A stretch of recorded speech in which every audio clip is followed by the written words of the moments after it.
Welcome to my channel Hema Hangama. నేను మీ Hema. Welcome to Big Boss 9 promo analysis of Tuesday's episode అనమాట. అయితే ఇందులో చూసుకుంటే నామినేషన్స్ చాలా హాట్ గా స్టార్ట్ అయినాయి. మరి ఎలా కంటిన్యూ అయింది అన్నది ఈ ప్రోమో చూస్తే అర్థమైపోద్ది అనమాట. సో ఈ ప్రోమోలో మెయిన్లీ టార్గెటెడ్ పీపుల్ అయితే ఇద్దరే ఉన్నారు. అది హరిత హరీష్ అండ్ రితు చౌదరి అనమాట. సో రితుని అందరూ కూడా ఒకటే పాయింట్ లో టార్గెట్ చేస్తున్నారు. నువ్వు ఇంట్లో ఎక్కువ తిరుగుతున్నావు, మా పర్మిషన్ లేకుండా వస్తున్నావు, మా ఫుడ్ అంతా తినేస్తున్నావు అని రితుని టార్గెట్ చేయడం అయితే అనిపిస్తుంది. కామనర్స్ కావాలని చాలా ఇదిగా టార్గెట్ చేస్తున్నారు అనిపించింది. ఇక్కడ రీతు చెప్పిన పాయింట్స్ కూడా నాకు చాలా వ్యాలిడ్ అనిపించింది. ఎందుకంటే లోపలికి రావాలంటే తనకి ఒక టాస్క్ ఉంది. 3 పూట్ల అంట్లు కడగాలి, అది తన టాస్క్.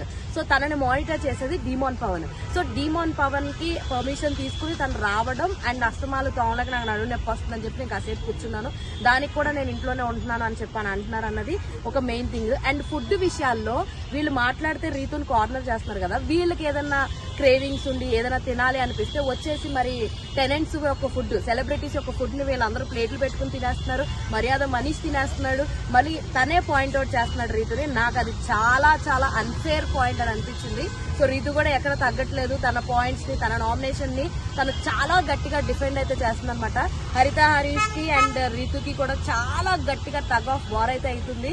అండ్ ఇందులో వాళ్ళిద్దరూ సింపతి కార్డ్ ని ప్లే చేయొద్దు అని చెప్పి తినంటే, అందుకేనా మీరు 2 రోజుల నుంచి అన్నం తినకుండా సింపతి కార్డ్ ప్లే చేస్తున్నారని కౌంటర్ అటాక్ వేసింది. అది మాత్రం చాలా బాగా అనిపించింది. అండ్ ఇంకొక పాయింట్, ఫ్లోరా షైనీ తోటి ఆ డిస్కషన్ అయితే జరిగింది అనమాట. మీరు ఏదైతే డస్ట్బిన్ దగ్గర పెట్టేస్తానో అని అంటున్నారు, నేను వేరే వాళ్ళు బట్టలు ముట్టుకొని అంటున్నారు. మరి అది డస్ట్బిన్ దాకా పాడేయాలంటే అవి ముట్టుకోవాల్సిన అవసరమే వస్తుంది కదా, ముట్టుకుంటారు కదా.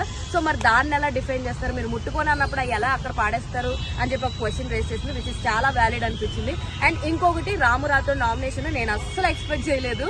సో ఆయన హరిత హరీష్ తోటి తిరిగి తనతో ఉంటే తన్నేదో సాఫ్ట్ కార్నర్ చేస్తాడు అనుకున్నాను.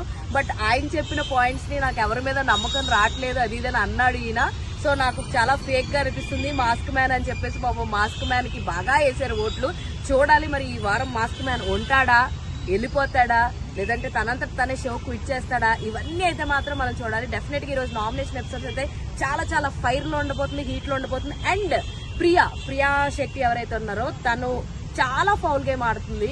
చాలా అంటే తన పాయింటే చాలా కరెక్ట్ అన్న ఇదిలో ఉంటుంది. ఎంతమందికి ప్రియాంక చెప్పే మాటలు కరెక్ట్, తన సైడ్ కరెక్ట్ గా ఉందని అనిపిస్తుంది. ఎందుకంటే తను రెస్పాన్సిబుల్ తీసుకోవడానికి రెడీగా లేదు, అలాగని వేరే వాళ్ళు చెప్పేది వినడానికి కూడా రెడీగా లేదు. తనకు తెలిసిందే కరెక్ట్ అంటూ చాలా ఇదిగా బిహేవ్ చేస్తున్నారు అనమాట. సో కామనర్స్ లో మోస్ట్ ఇరిటేటింగ్ పర్సన్ అయితే ప్రియా నా అభిప్రాయం. మీ అభిప్రాయం ఏంటన్నది కమెంట్ లో తెలియజేస్తే చెప్పండి నాకు. ఇలాంటి ఇంట్రెస్టింగ్ అండ్ మోర్ అప్డేట్స్ కోసం ప్లీజ్ డూ ఫాలో హేమా హంగామా. ఓల్డ్ వీడియోస్ కోసం హేమా హంగామాకి సబ్స్క్రైబ్ చేసుకోండి ప్లీజ్ సబ్స్క్రైబ్ చేసుకోండి.